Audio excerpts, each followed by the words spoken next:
Wayne Mullins here, and I'm Mr. New Dad. It's April 19th. It's been a while since I've done a live teaching. I just want to get on here and chat with you, give you some updates about Mr. New Dad and where I'm at and what's happening. As the title says, Mr. New Dad is growing, and it's awesome to see how this idea of Mr. New Dad started back in October, I think.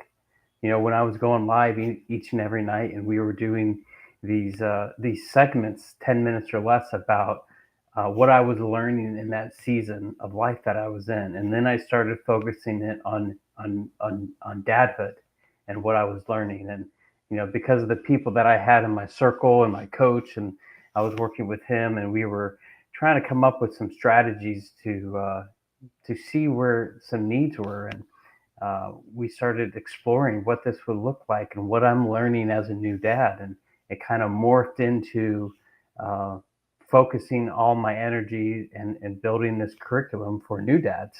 And here we are, April of 2022, and I just finished my first cohort, my first mastermind of new dads of the Mr. New Dad coaching program, and we went 10 weeks, and it was awesome.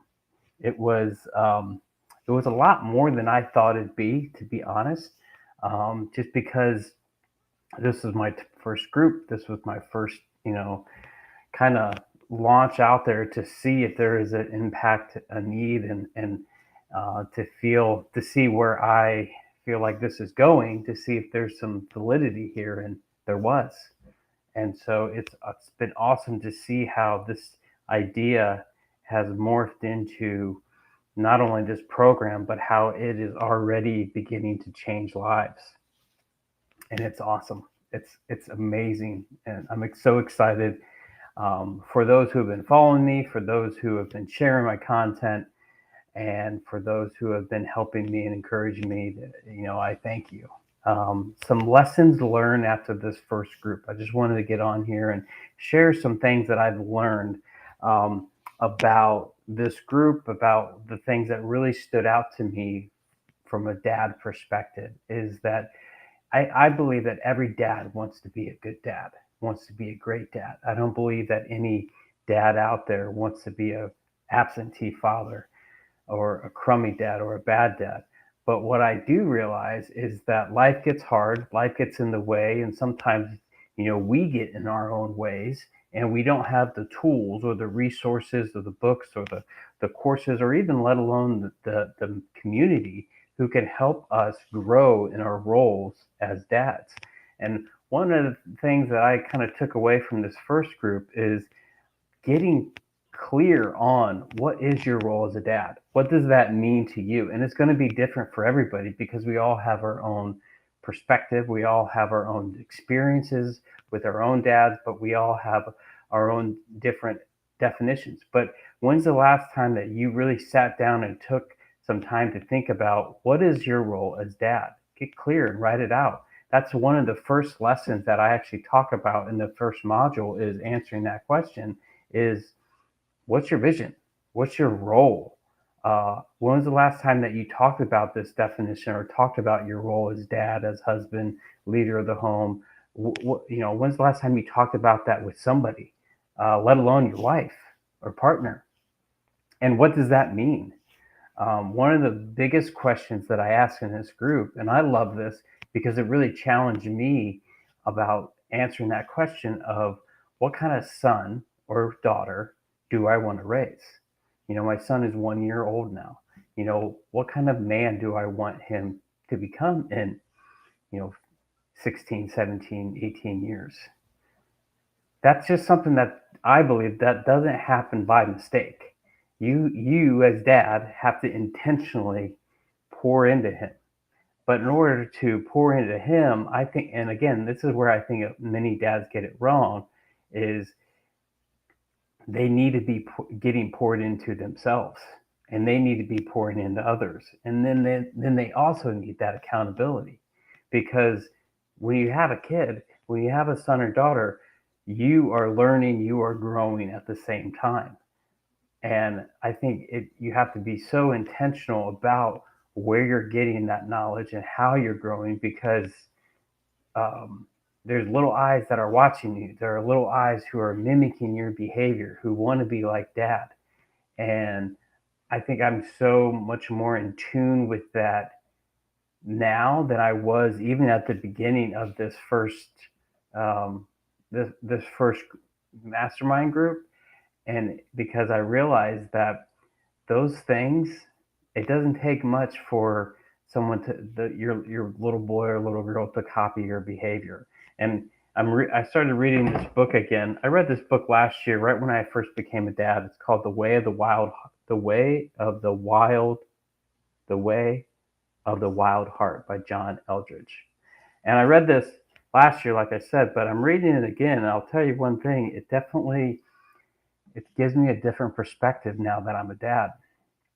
But one of the things that really stood out to me right in the first couple of pages, he says this, and I want to share it with you because it really adds to the point that I'm making. He says that, as I explained in Wild at Heart, which is the precursor to this book, he says a boy derives his identity, his masculinity, and the answers to his deepest questions about himself from his father.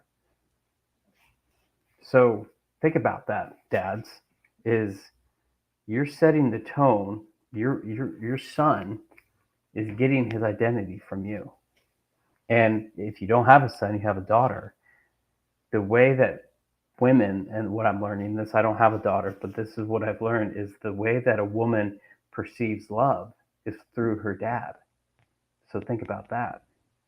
And so, you know, we answer this question of getting clear on your vision, getting clear on your role, because it's a missing conversation that isn't being had.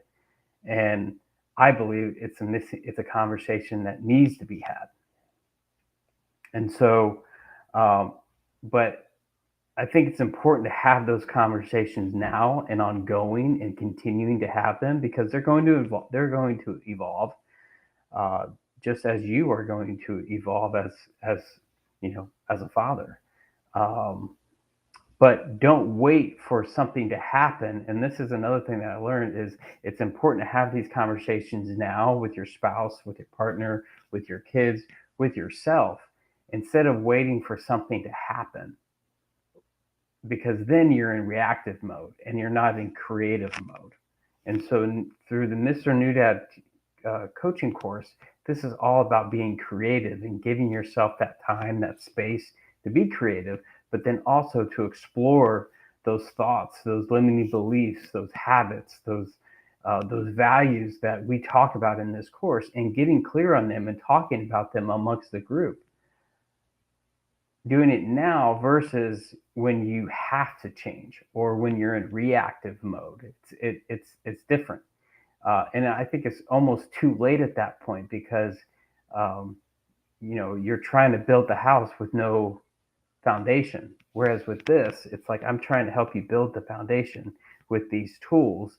And if your son or daughter is 5 or 6 or 8 years old and you're still trying to develop that, that's fine, and there's nothing wrong with that. The fact is, you're being intentional about doing it.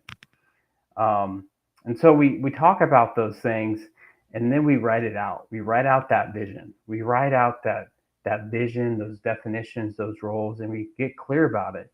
And we share it with one another. And what that does is, by talking through all these things, this is where the value of having that brotherhood, that mentorship, that tribe can really come into play, is that now you're pouring into other people and other people are pouring into you, and you are developing that community. You're developing that that camaraderie, that brotherhood, in talking about these things, and challenging limiting beliefs, and hearing the false narratives that we often tell ourselves, and realizing that you know this journey of fatherhood doesn't have to be so lonely, and that there are other people who have either gone through the similar situation as you, or who are going through it, or who have gone through it and have succeeded, or who have gone through it and failed and then succeeded. But the point is, you're not so alone. And that's one of the things that I brought into my why in developing this is because I realized that there was a lot of lonely dads out there who were just trying to figure out how to be a dad on their own with no resources. And here I am with a bunch of different resources and network and community. I have these tools. And even I was like, where are all the books? Where are all the resources? Where are all the things that can help me learn how to be a better dad, or even learn how to just to be a dad? What are the things that I should be reading? And so uh, this community broadens your network and helps you to figure out and answer that question of, oh, wow, it's not so lonely. And it shouldn't be that lonely. And so, yeah, so that's just kind of been, a 10-minute summary of what I've learned so far just in this first group. And it's continuing to grow and it's continuing to evolve. And I'm learning how I can get Mr. New Dad plugged into some family advocacy groups and some organizations who really want to help their employees and help their dads become better parents and become better dads because they know the value of that. But it's growing. I'm excited about it. I'm leveraging my network. I'm leveraging you, and it's something that I'm very excited about. And if you want to learn more, feel free to either send me a chat or send me a comment or send me a direct message to me, and I'll be happy to get you plugged in. Yeah, the future is bright, and I'm so excited that I dove in the deep end and built this because it's been pretty exciting. I am getting ready to launch another Mr. New Dad group.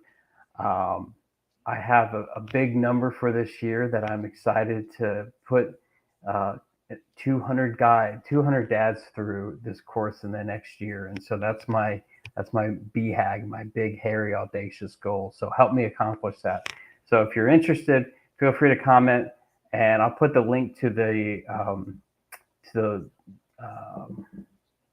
the web page where I created all this, and I'll put it in the comments below. But thanks for everybody. If you have any questions, like I said, feel free to hit me up, and I'll talk to you soon. Have a good night.